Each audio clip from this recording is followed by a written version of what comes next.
Go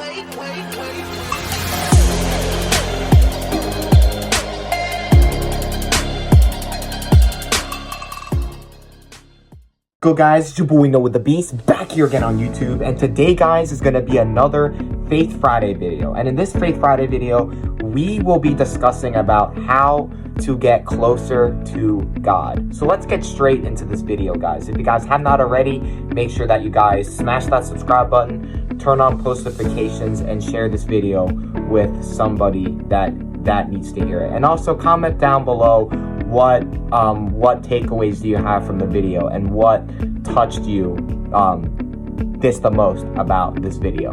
All right, so let's get straight into this. So the topic for this week's Faith Friday is, how do you get closer to God? And that's a very deep question because, you know, in life it's very hard to stay locked in with your relationship with God. And trust me, man, you know, I slack sometimes too with my this relationship with God. I mean, I have been getting better. Me and my friends have been doing some Bible studies 3 times a week, which has been helping. But sometimes outside of that, I still struggle to find time for God. I still get very distracted by, you know, playing video games, scrolling on my phone, and doing other things.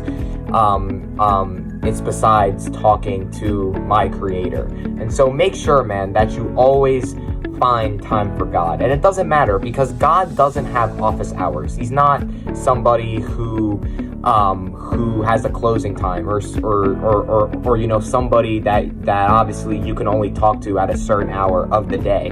No, you could talk to him anytime you want. You could talk to him at 12 noon, you could talk to him at 3 a.m., you could talk to him at 6 a.m. Like, it doesn't matter what time of day it is. You could talk to God at any time of the day. He is always willing to talk to you and always willing to listen to you. In fact, he wants to talk to you because he is your creator. He's the reason why you live, breathe, and move. And so make sure, man, that you always spend time with God, because he is the most important thing in your life. Like obviously school is not as important as God. It's your job isn't as important as God. Your family isn't as important. Your friends aren't as important, and you are not even as important as God, because he's the reason why we live, breathe, and move. He's the reason why we have the things that we have. He's the reason why we are still here on earth. And so make sure, man, that you always find time to spend time with the Lord. And it doesn't matter what time you do it. And also, plus, when you pray, it doesn't have to be super long. Like, obviously, you don't have to get on your knees right before your bed and start just venting this to God. No, like, you know, it could be a short 5-word prayer. It could be, they could be 2 hours long. It could be 3 hours long if you want. Heck, you know, it could be 2 minutes. Like, it doesn't matter how long you talk to God. God just wants to hear from you because he is your creator. That is all he wants. He wants to hear from you in some way, shape, or form. And spend time with him, man, because once you put the Lord in the center of your life, once you truly give your heart to him and spend time in his word and also in his presence, your life is going to improve dramatically, man. You're going to feel at peace. You're going to feel at joy. You're going to be much stronger. You're going to feel like you are in much more control of your life, since you know you have a creator who loves you dearly. And you know, that's the thing, man. Without God, we are nothing. So you always need to be spending time with him. And the thing is, though, spending time with God doesn't always have to be in prayer. You know, you can listen to worship music. You could maybe go and read a few chapters of the Bible. If you know, if that works out for you, maybe you can hop in your car and go on a drive and blast some worship music. That's also spending time with God. Like God, you can spend time with God in any sort of way. It doesn't always have to be necessarily you kneeling down and praying. It could be in any way, because God doesn't look for the position of your body or the position that you're praying. It doesn't matter if you're laying down, if you're kneeling, or if you're sitting. He's looking for the position of your heart. Give him your heart, and he will change you from the inside out. Because God can change anybody. It doesn't matter how many evil things you have done in your life. It doesn't matter how many times you've cursed, how many times you have lusted. It doesn't matter how many times you disrespected your parents. It doesn't matter how many times you were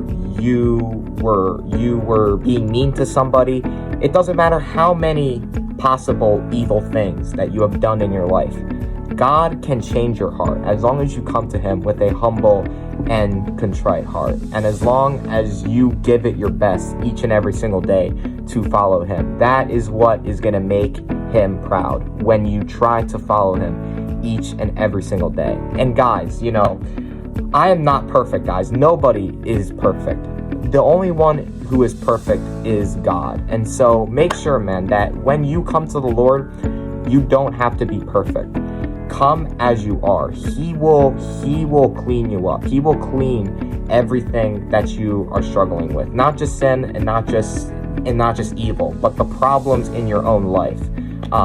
Like obviously, if you're having trouble in school, if you're having trouble at your job, if you're having trouble with your family or your friends, if everything's going wrong, give all of those things to God, and he will fight those battles for you. He will go and redeem you and change your heart the same way he did for me. And so make sure, man, that you always come to the Lord as you are, because at the end of the day, he wants your heart. That's all he wants. He wants you to come to him as you are, so that way he can take all of your struggles and all of your sins and turn them into something good. I mean, even if you look at the greatest characters in the Bible, right? If you look at Moses, if you look at David, if you look at Peter, if you look at Paul, like if you look at all the major characters in the Bible, like they were probably, like, they committed even worse sins than I did. Like, I mean, like Moses killed somebody. He literally killed a man. And God still chose Moses to lead his people out of slavery. Same thing with David. Like, obviously David was living in sin his entire life. He was doing evil all of his life, and God still chose him to take down its Goliath. And David even wrote 150 Psalms to God.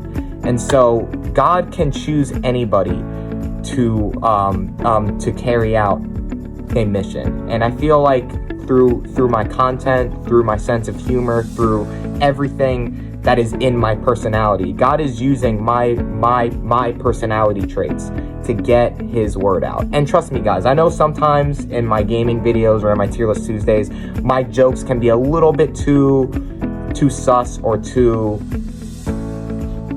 overboard, but guys, God is still working through me, man. I am still trying to go and refine my content, and then so that way it could truly blow up and I can make YouTube my full-time job and my full-time goal at the end of life.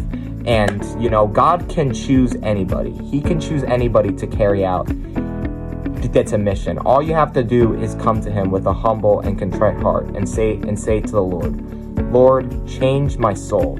Change everything that I've been doing evil, and he will change your heart. He will do that, no problem. In fact, he wants you to do that. He is calling you today to come to him with a humble and contrite heart, so that way he can change your life and you can put him first. It's above everything. And most of all, you can get closer to him. So anyways, guys, if you guys enjoyed this Faith Friday video, make sure that you guys leave a like, smash that subscribe button, turn on post notifications, and share this video with somebody that you know. But anyways, guys, it's your boy Noah the Beast. I'm out. Y'all have a great day, and God bless.